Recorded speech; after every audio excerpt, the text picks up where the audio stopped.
Damay-damay na to. Kain tayo ng kamyas. Kamyas? Saan galing yung kamyas? Magandang tanghali po.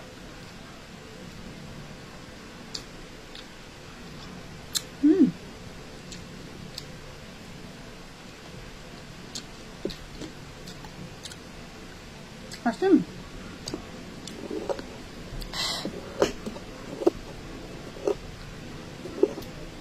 Samantalahin natin na ano ngayon, ano nga to? Mawala na tong santol. Kaya samantalahin niya na. Salamat nga pala sa nagbigay ng santol. So, eto na. Kinakain na po ng ate mo.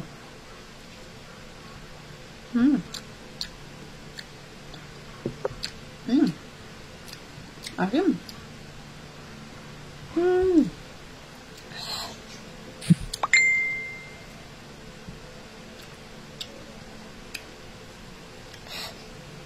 Yung etong asim, kaya ko pa to eh. Pero yung manggang kalabaw, yung tulad nung kinain ko nung last time, hindi ko po talaga kaya yun.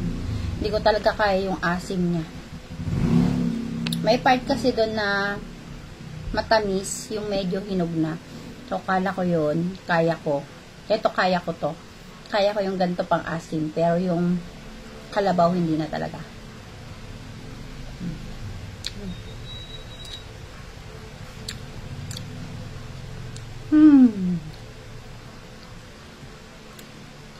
Asim.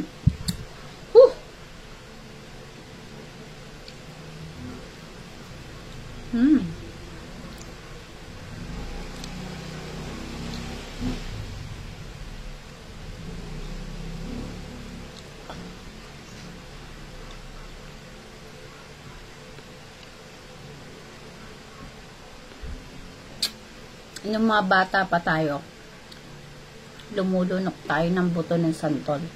Tayo din ba, lumulunok kayo ng buto ng santol? Ng mga kabataan natin.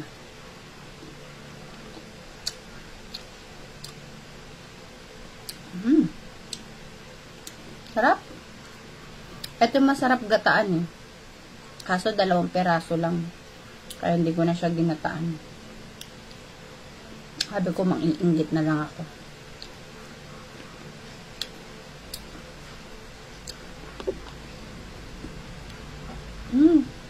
Dapat pala patis.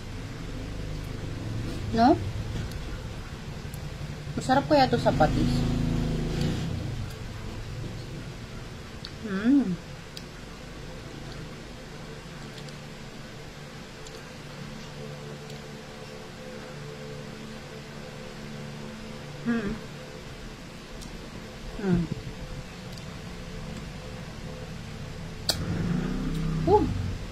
Asim.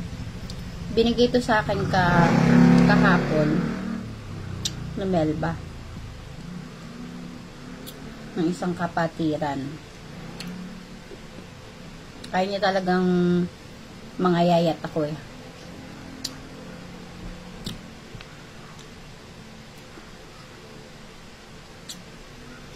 Gusto talaga nun may nginangata ako, ayaw nun pumayat ako eh. Damay-damay na daw. Hello, Tisay! Kumusta? Kain tayo ng santol.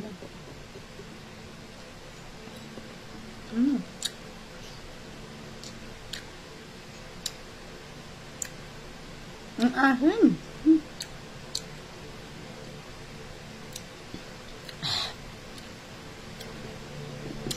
Yung asim niya, gusto ko yung asim niya unlike sa mangga na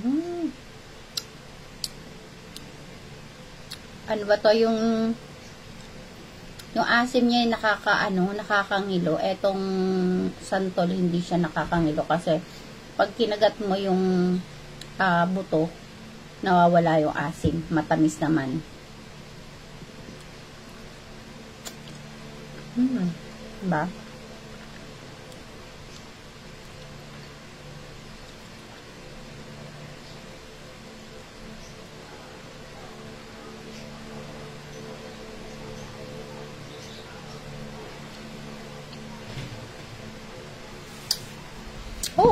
asim. Pero hindi ko na kayang kumain ng santol na madami. Dati ang dami kong kumakain ng santol. Yung paramihan pa kami ng nakakain na santol. Pero ngayon, hindi na talaga. Kahit sa mangga, hindi na ako rin masyadong kumakain ng mangga. Kasi ang hindi ko na kaya yung asim. Ito nga isa lang para na akong nauumay na hindi ko talaga kaya ng marami ng kain. Dati, pag dalandan, 2 kilo kaya namin lantakan sa isang upuan lang. Sasawsaw namin siya sa toyo. Ngayon, parang di ko na kaya. Parang naaano na ako.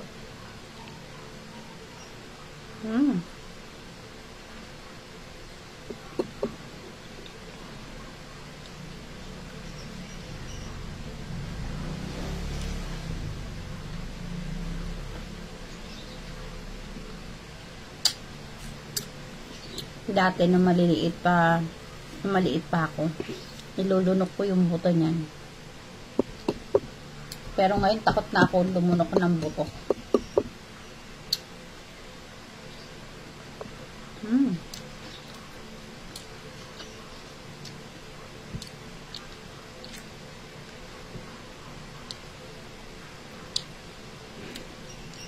Sarap kahit maasim. O may isa pa dito. Kakainin ko pa. O di ba nakadalawa ko. Nakadalawa kong santol. Yung pagbabalat na yung nagbabalat na yung dire-diretso, kaya niyo ba yan? Yung ganito.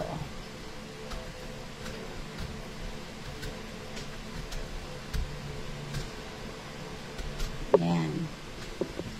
Ay, hindi. Naputol siya.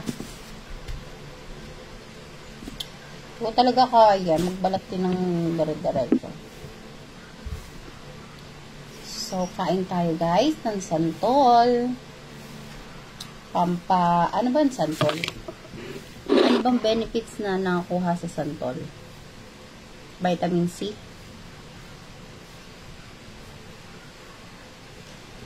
Yan o. Sarap.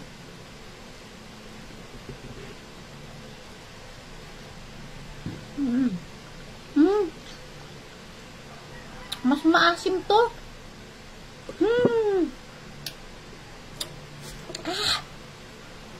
Mas maasim siya. Pero gusto ko yung asim niya.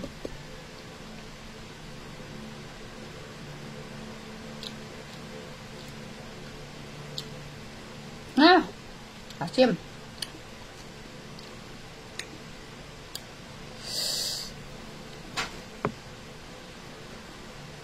Nasamantalang kumain kasi.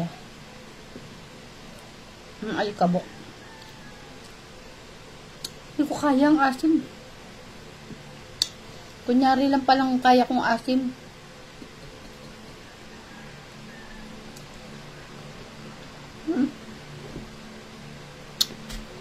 Asim.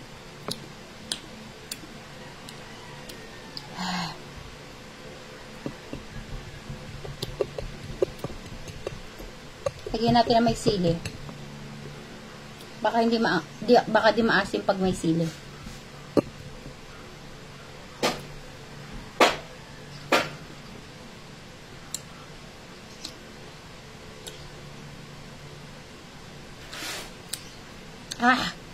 Asim. Nakakakilig yung asim niya. Nakakapumulan ng muka. Namumulan yung muka ko sa asim. Guys.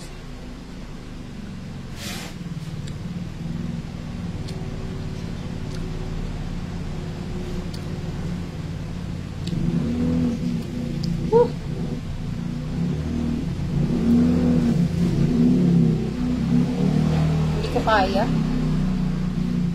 Kain tayo, Mi. Kain tayo santol.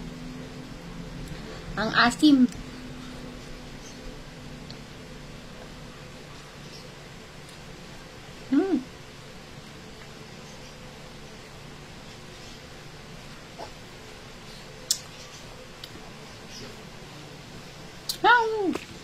Maasim nga.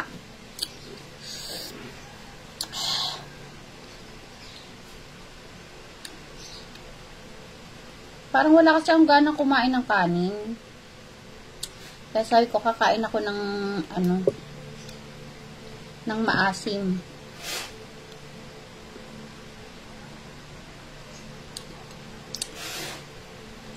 Kahapon pa ako walang ganang kumain. Kaya baka dito sa maasim, bumalik yung aking, yung aking appetite.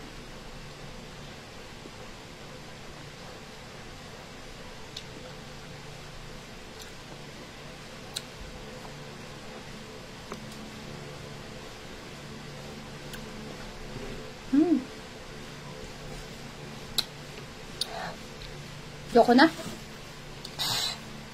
Hindi kaya ng power ko. Ang asim. Kala ko matamis. Yung unang kinain ko, mas matamis. Yung pangalawa, mas maasim.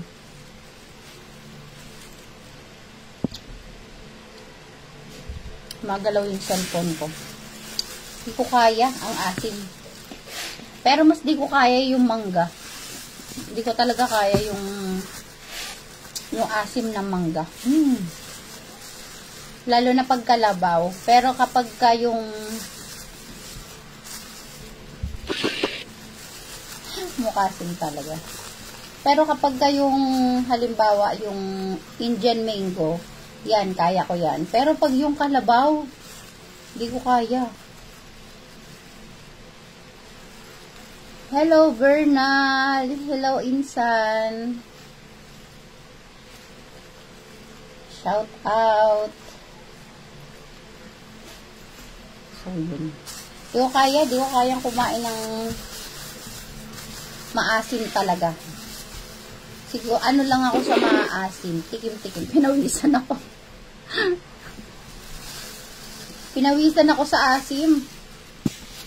Hindi kaya ng power ko. Yan mo, kahit open yung kahit pawisan, ay kahit open yung bintana, pinawisan ako kasi sa asim.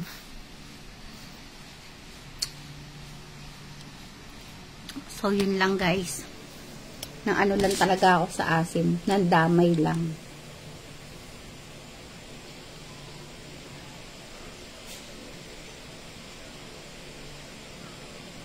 Bye guys. Thank you for watching.